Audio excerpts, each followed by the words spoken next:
Back at it on Energy Matters today. Erin Oban joins us next. Senator Oban, we'll talk a little bit about an issue near and dear to our heart, and that is Lignite, coal development in North Dakota, and the difference that industry is making on the people living right here. Senator Oban, thanks for joining us. How are you? Hi, Scott. I'm good. How are you? I'm doing well. Thank you very much. Good. So tell us from your perspective the impact you appreciate the most from the lignite industry. Well, sure. I mean, I think now that I'm in a position where you're expected, or at least you should be thinking more broadly with regard to the people you represent when you're in elected office. You know, I used to probably think about coal the same way the average person does, where you flip the switch and you expect your lights to come on. Maybe for me, more specifically, I turn on my blow dryer and I want to be able to dry my hair. There's some fire trucks. But now as a mother of an 11-month-old, I want to make sure that our house is warm in the winter and cool in the summer for him when he goes to sleep at night. I think about my neighbor Mark, who's on a fixed income, who really can't handle major fluxes in the cost of energy. I think about down the block, one of my childhood best friends, whose husband drives to Oliver County every day, really to bring home the bacon for her and their two sons. And those are the things I think about now as we talk about energy policy. Sometimes we get hung up, I think, in all of the numbers, in taxes and production and the grid. And I try to think about the people who really rely on affordable, reliable energy. And for decades, we've gotten that from coal in North Dakota and really across the Midwest. Yeah, very good point. I often look at a light switch and just think, okay, when you flip that switch, 99.99% of the time, the light's on, right? And we just sort of take it for granted.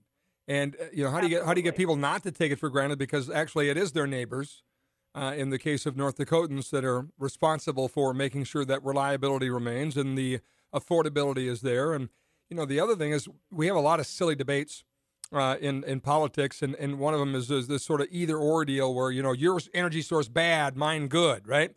And if we go look at all the energy needs, just look at the basic, simple, okay, where's the graph? Where's our energy needs going to go? You can look where needs are going 10, 20, 30 years from now and look at what energy we have. We need everything. We need all of the above anyway, right? Mm-hmm. I think you're right in that amongst all of these political debates, and obviously there's other factors that are playing a part now with natural gas coming on, so, the abundance of natural gas and how that's changing the markets. But I think what has gotten lost, especially in these political debates, is how it impacts people. And that's really what I try to focus on as we're talking about, shifts in the resources that we're developing and that we're using to produce energy. How, again, is that going to impact really the hundreds of families who have had amazing jobs thanks to the lignite, that industry. And that has remained over decades, even amongst these political debates, because of advocates for now, in my opinion, all of the above, in advocates for keeping up with technologies and clean coal technologies, which North Dakota has really been a leader in, the foresight of past leaders, to me, people like Art Link, who made sure that we had reasonable regulations, not regulations that shut down an industry, but that would reclaim the land and return it to producing agriculture, which is, what it did before. So, again, all of those things come to mind for me when my friend drives out to Oliver County to work, and my neighbor Mark, who's long retired, wants to be able to afford his electricity as well. Absolutely. Erin Oban is with us, senator from Bismarck, and a proponent of the lignite industry. We're talking a little bit about the difference it makes on the people of North Dakota, including those in her district that live and work at the mines and plants. And there's an area we forget about. I mean, I call them, our neighbors, and in many cases they literally are our neighbors that are, contributing to this industry and providing us affordable, reliable energy. They're right here, right now, all around us. Right, Erin? Right. Everything.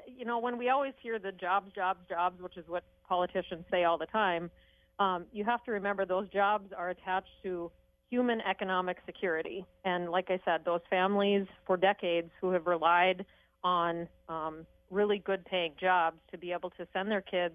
I think there was a preschool started in Hazen, or a daycare that the community needed, that really the energy sector stepped up and made happen. And I have friends who are now able to have a wonderful place to send their kids so that they can go off to work and have that best of both worlds in a place like Hazen. So rural America is really struggling, and rural North Dakota is really struggling to make sure that at a time when it seems like all of the focus gets shifted to the larger communities, the Fargos and Grand Forkses of the world, when we look at the report that just came out of Job Service, that Oliver County again has the highest average wages in the entire state, and it has for a number of years because of the coal industry. You mentioned earlier that the competitive landscape has changed a bit with the availability of gas being quite a bit abundant, and obviously bringing the price of that down. That led to a debate last session in which some folks said, "Hey, the Production Credit Tax Association has also given wind, an unfair advantage in their mind because of the federal government tax benefit there." Now there's talk of that being phased out. But that led to a discussion to say, hey, maybe in fact we should level the playing field a little bit. And it was again quite a battle between proponents of different energy sources in North Dakota. Is that debate finished, or do you see more of that going forward? I think that debate is a fair one to have. I didn't like that the debate started by saying, let's have a moratorium on one entire energy source. I do not think that's the right way to go. To me, saying we should have a moratorium on wind is as crazy as saying let's have a moratorium on coal. Let's have a reasonable discussion about making sure that there are level playing fields. Now, wind just came onto the grid in the last, couple decades, I suppose, and coal has had a lot longer to really stabilize and hone in on its on that resource. And so, if now is the time to look at wind's sustainability without getting major tax credits, then maybe that's something that we're at a point where we can do. But I don't want it to become like you said earlier, your energy source is good and your energy source is bad, because we're threatened by developing technologies that allow those different resources to come onto the grid. Interesting. Anything else you want to tell us about the lignite industry, or how that connects with your constituents? Well, I've really appreciated through my short time in the legislature, the relationships I've been able to develop with the leaders in the lignite energy industry. I know that is not a position I would be in had I not been elected to the Senate, to learn more about the industry and to really get a good understanding of why coal is necessary in the future as we talk about all of the above energy resources, and why people in my district why it's important to keep coal a part of that mix. At a time when nationally it seems like that debate is ebbs and flows a little bit depending on the administration. But I don't think my neighbors care one way or another who is leading those or who's fighting about that at the federal level. They just, like you said, want to make sure that when they flip that switch, the light comes on and that they can afford to pay their bills. Very good. And luckily in North Dakota, we've had good leaders in the coal industry making sure that there's a future for coal in a time when really there are people looking at moving away from it. I think we can continue to develop it in a really responsible way. Very good. Well, I appreciate the update, Erin. Thanks so much for sharing your views. Thanks for having me, Scott. Appreciate it. Senator Erin Oban, North Dakota State Senator, our guest on Energy Matters.